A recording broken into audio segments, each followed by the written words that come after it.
Hello everyone, and welcome back to another video. Today this one is quite special. We are going to be looking at this early 1960s Westinghouse OV-12 Cobra head streetlight. So I received this fixture a few days ago in the mail. I purchased this off of eBay, and I have since made some modifications and mainly changed the ballast in it.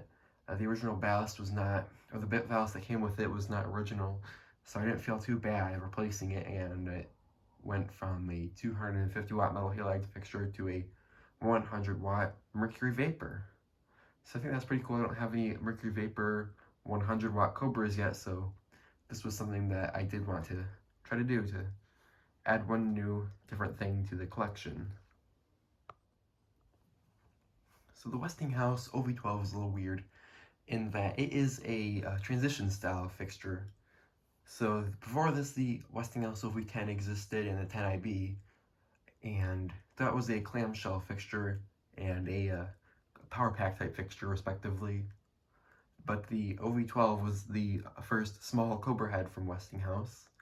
It came out, I believe it was alongside the OV-14, which was primarily sold in Canada, although I'm not completely sure on that. So the OV-12 and OV-14 are very similar fixtures. The OV-14 looks a little bit more like the OV-25 flat bottom, and the OV-12 here is a lot more like the OV-15 that replaced it. And the two fixtures are very similar. I have a comparison here of the OV-12 to the OV-15, and you can see the differences. The OV-12 is a little bit more bulky. The OV-15 looks a little nicer, though I do think that the OV-12 is a very nice fixture. So the OV-12 has basically the same lens as the OV-10. It's been retooled a little bit, although the very earliest versions of the OV-12 did have the exact same refractor as OV-10. So I got the fixture handheld here, and we'll take a look at this, starting at the top. So looking at the top of the fixture, it looks like basically every other Cobra head. It has the spot for the photocell, which I currently have a General Electric shorting cap in, although I will eventually probably want to put something else here. Everything else here is very similar to every other Cobra head except for these three stainless steel screws. There's one at the front and then two towards the back of the fixture. And those are something that I don't know if exists on any other Cobra head. Like the MO8 did have this, but not any other Cobra heads that I know of. This removing these three screws lets you access the ballast through the removable lid, and we'll see that in a moment here. But continuing on, you can see the very rounded and thick profile, especially the front here. It's very blunt, as where the OV-15 is quite pointy there. See, a very nice fixture. I'll have to move this a little bit to get it flipped upside down. Now looking at the bottom of the fixture, we can see some more differences. You'll notice immediately that the refractor is actually on a ring, which is almost the same as what was used on Westinghouse OV-10. The latch and hinge are a little different on that fixture, but the lenses themselves are interchangeable.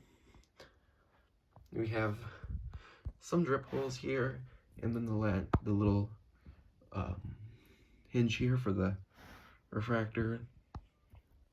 This is the remains of some sort of sticker that was put on by the utility company. It's clearly been gone for a while. I'm not exactly sure what that would have originally looked like, but it was clearly there for a long time. And then here we have a little drip hole. I originally thought this was for the slip fitter, but that is simply just a drip hole.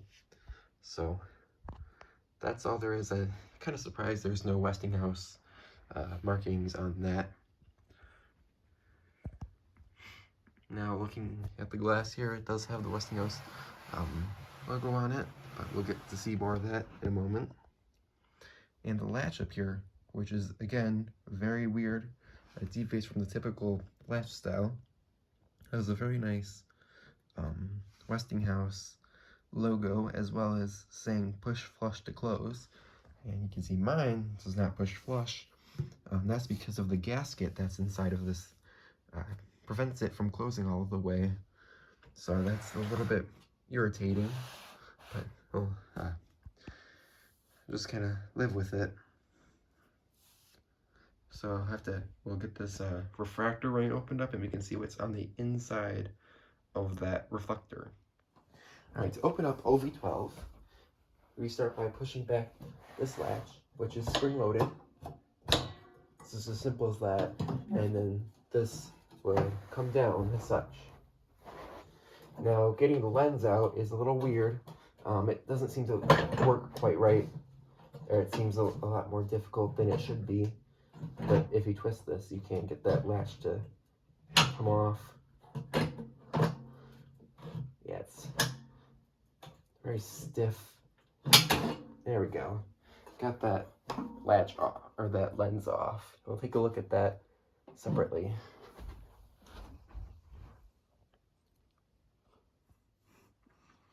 So looking at the lens here, we can see that is a very nice, high-quality piece of Pyrex glass. The prisms on this are really nice. They kind of remind me of the American Electric series because of this side profile. And then we of course have the wonderful Westinghouse logo, the newer version. And yeah, the back, this is the house side, and notice how completely flat it is. Completely different than other fixtures. It's kind of actually reversed on modern lenses. So this is actually, I think, is a tiny bit smaller than a standard small Cobra head lens, like a 42-15, for example. But this it's definitely very long. If you guys can see, it's a very long lens. So I got the embossing here to look at. Kind of barely see it says house end. And it says street end. And then on the side it says Pyrex, made for Westinghouse. And it's got the part number 4640067H05. And then another thing of interest here is that the lens is not held in by screws, but rather these little spring clips. There's 4 of them. Thankfully, I've got all of them on my fixture. I know these can get lost. I don't know how good the connection is. I'm not going to test it because I don't want to break these. But it is definitely an interesting design. Again, you can see this part where the latch connects, and this, which is different than the OV-10. The OV-10 is more hollow. It doesn't have this piece in the middle. So I don't think you could take this as is and put it on an OV-10, but you could take it out, put this in an OV-10 refractor ring, and use it that way. One side note I want to make is if you do damage your glass and you need to replace it, nowadays you cannot get replacements for this. It's a unique shape to the glass. You can probably see that. It's kind of weird. The house side is flat and the top street end is curved. So that's not really something that you can get a part for. You can probably see how elongated that is. And if I put a standard refractor next to it, you can see that they are definitely different shapes. However, you can, if you flip this around, get something that closely resembles the same shape. However, this is still larger, so if you wanted to, you could modify this by trimming part of the edge off, and it would fit inside the OV-12 or OV-10 or OV-14. However, it would have some gaps. I don't think it's quite as long, I'm not sure. It's pretty close. It's just not exactly the same. So that's kind of annoying. This is a Cooper lens. I think it does look pretty similar. I have a photograph of my OV-12 with this lens on it. I think it looks pretty good. This is probably the lens that you would want to use if you want to replace the lens, because it does look very similar to that Westinghouse lens. Right, back with the handheld camera. and we can see what the inside is. So we can see our bulb, which is a Westinghouse bulb. There you can get the edge. And then the box is this. I just got this because it was cheap. It was like 50 cents for this bulb. So I put it in here. I don't have too many 100 watt bulbs. So that's good. Not exactly the best quality. I'm not sure exactly how great these modern Westinghouse bulbs are, but that's what I have in the fixture for now. I also have a Philips one. Now the reflector is pretty cloudy. I'm not exactly sure what caused that. Usually people say it's from the gaskets, those neoprene gaskets, but this has a felt gasket, so I don't know what would have caused it in this case. But when I had originally purchased it, the bulb was way more white than this. I cleaned it up, and now it at least has some reflection properties, but it's still not the mirror finish that it should have. Anyway, looking at this, you can see like these 5 ribs here, similar details, actually the exact same details as OV-10. You got your terminal block here. There would have been a sticker here that says your wattage of your lamp. And then, what's this? Someone put 250 watt metal halide in here. I'm assuming the utility, whoever was working on this, they retrofitted the ballast and wrote 250 watt metal halide because they didn't want to put out a sticker on it. So that's annoying. It's not really that noticeable, so I'm going to leave it on there. It's a nice little piece of the fixture's history without being super intrusive, but a little annoying. Also, we can get a good look at this thing here. It seems overcomplicated for what it is. It doesn't like to cooperate, but there's that. And then the workings of the latch here. Might as well get that on camera. So you've got 2 springs and the latch piece that pivots. It's pretty simple. It's got this little thing here, notch here that grabs onto that lip of the ring. Very simple, but yeah, that's the bottom side of the fixture. Now we'll open up the top and see what that looks like. So you notice that even though that reflector and that latch has been undone, there's no access for the ballast yet. So to actually access the ballast, we have to go in from the top, move this over here, and make sure that it's in frame still, and that it isn't, but we'll easily fix that. So now I've got the fixture laying on its front here, just as it would be installed, and we have these 3 screws that we're going to undo. I don't like to have these too tight, but I've got them just tight enough so that the housing isn't loose. So I'm going to pull out each of these screws, and we'll get to see what makes this even more unique compared to your other Cobra heads.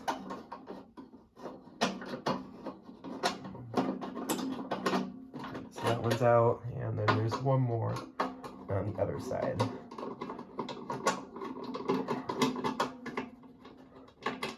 Alright, so those 3 screws are out. And I don't remember which side the tether is on, so hopefully I get it right. I think it has to be this way, so I'm going to pull this off. It's definitely on there pretty good. And that's pretty normal. So there we go. And yes, it looks like the tether's on this side. So now we got that opened up, and I have to move the camera so that we can see better what's inside.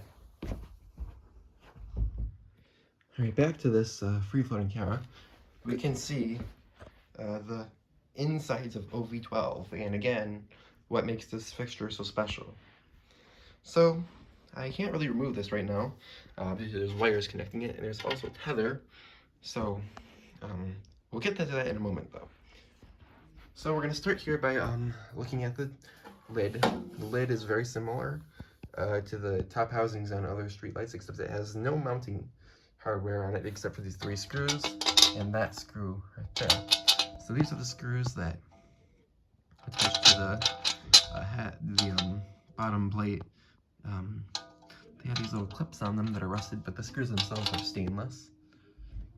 They've got these wire connectors here. Now these blue ones I added on, obviously the ones that came with it.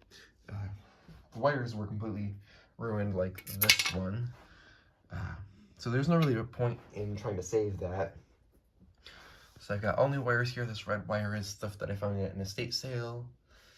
I think it looks pretty good. It's about the right size for the job. Now, something about OV-12 that I didn't realize, it makes sense, but I didn't see this on any other videos out there or faked photographs. Westinghouse OV-12 has this little, it's like a paracord or something. This is a very short tether that connects the top housing to the main fixture. And this acts as strain relief for the wires, and this just lets you hang the top of the fixture while you're servicing on it, so you don't have to take it all apart. This will just hang freely. However, it will hit the side of your fixture and scrape it. So, not exactly the best, but I think it would have been a little nicer if they made that tether a little longer than it is. See simply where that connects. Now that's where the capacitor probably looks like it would go. I might end up moving my capacitor over to that location if I can find the screw that fits that. But other than that, we have seen everything. And there would have been one more thing here. There would have been an information label. You can kind of see the outline of it. Yeah, it's kind of unfortunate that's missing. Actually, I think I did get it, or something. It was a piece of paper, a little square, about the size of a NEMA tag that was absolutely destroyed. There was some text on it that I could barely make out, but there was nothing that could actually be read. So that's pretty unfortunate. I haven't seen any of these that have the actual sticker on them. Otherwise, I would have probably remade that and at least have something that lets you see the specs of the fixture.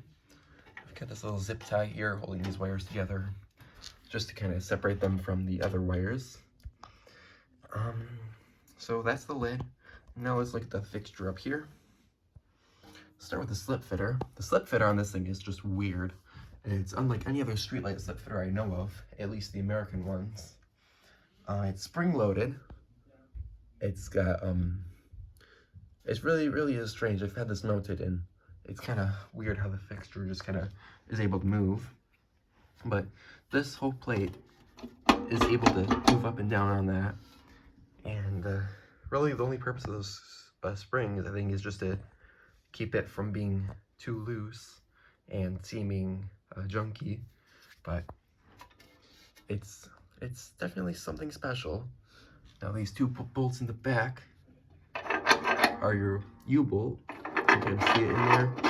This is what actually grabs onto your arm, and then these two are used for leveling.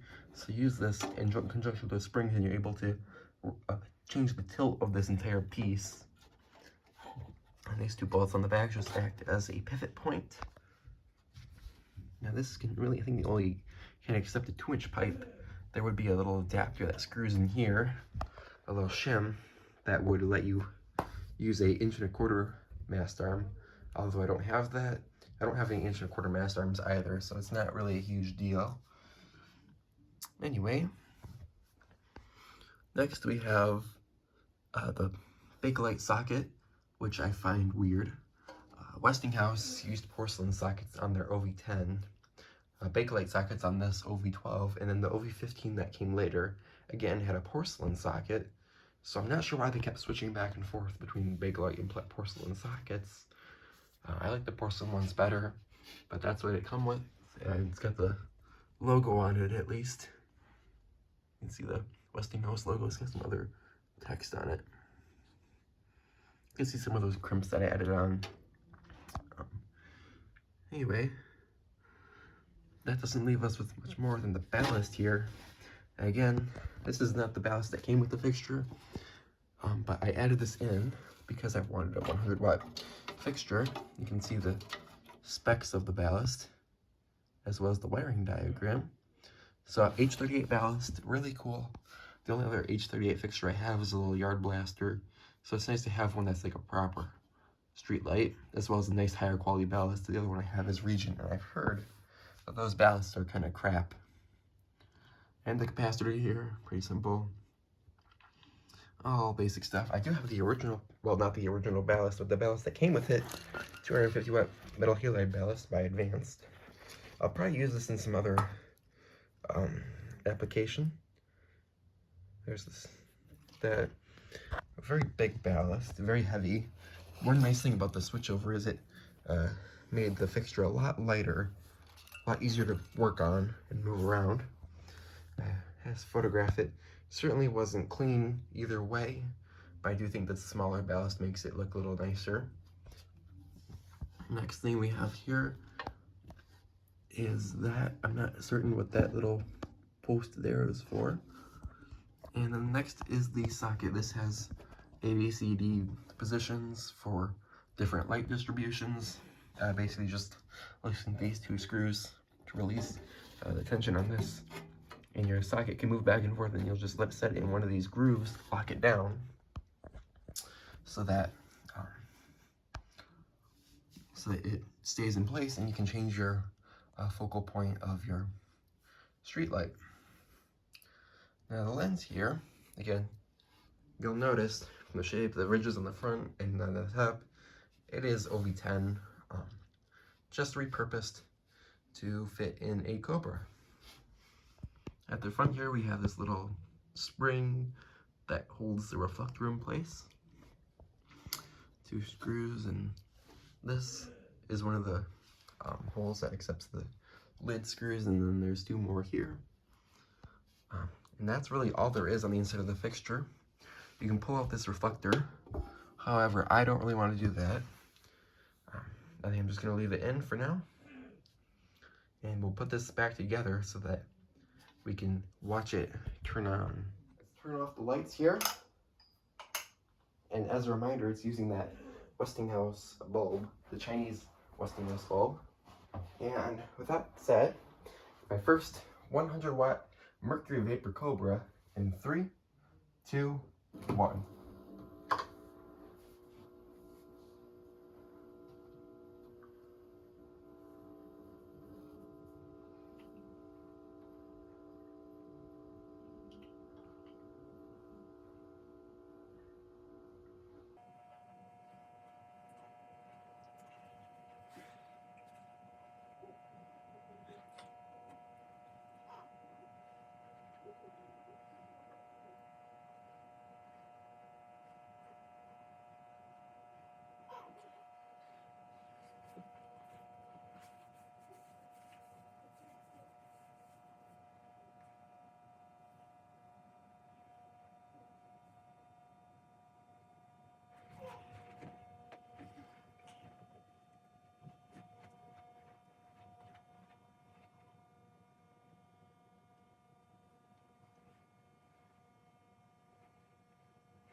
Alright, looks like this is pretty much close to full brightness. And that deluxe white mercury vapor bulb is really nice. Feel the vibrations on this. See those wonderful glass patterns? Yeah, that glass is really, really wonderful. Of course, on camera, it looks weird, but in real life, it's a really nice white color with a tint of green and pink. Of course, a clear mercury vapor bulb would be cooler, more period correct, but I don't have one of those. So for now, this is gonna have to do. At least it is a brand new bulb. Yeah, look at that. That Westinghouse logo on the glass, that is some really nice, high quality Pyrex glass. Now, being 100 watt, it's not as bright as really any of my other street lights. However, it does have a brand new bulb in it, and it still is not something you should look at directly. 100 watt mercury vapor, I don't think was really used that much around here. I think it was more common on the East Coast, so it's really cool to have an example, even though it's not quite original, of a 100 watt mercury vapor fixture, especially in something that's as cool as a Westinghouse OV-12. this has definitely been a fixture that I'm really pleased to have.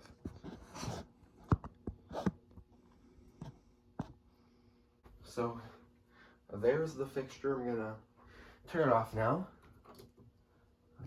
See that glow down?